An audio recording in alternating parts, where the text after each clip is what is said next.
One of the biggest issue in board game design or board game in general, it is analysis paralysis, what we call AP. When every action looks equally useful, they stop acting, they start calculating in their brain. And the more you calculate, the slower the game gets.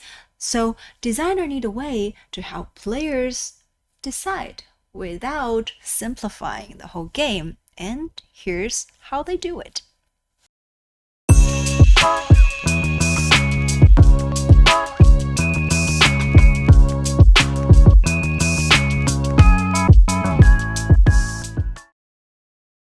Instead of removing options, designers introduce what we call it reference actions. These are actions that are not necessarily the best choice, but they make other choices easier to understand. That creates a baseline of comparison, and that changes everything.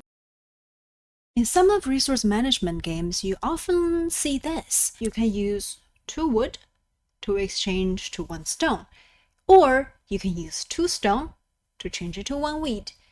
And do you do that often? Most of the time, players avoid this because they think this is inefficient.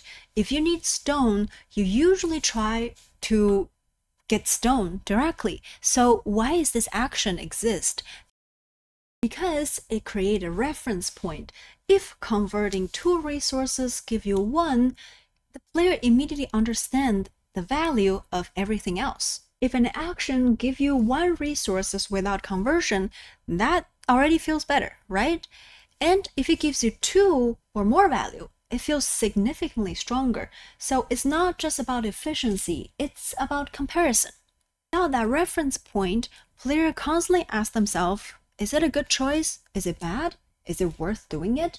However, with this reference point, the evaluation becomes automatic because 2, it is more efficient than 1. Players don't need to calculate everything, they just compare, and that dramatically reduces analysis paralysis. So what is actually happening here? Designers are not just giving player actions, they're shaping how players interpret value. A weak action is not always a mistake.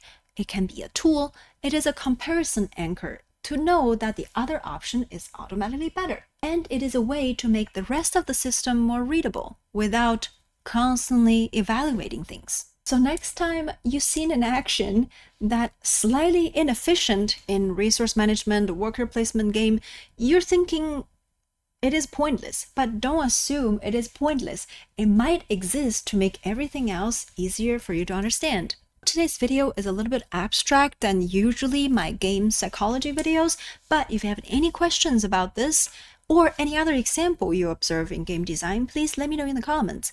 And lastly, we do constantly make contents like this, game design, game psychology.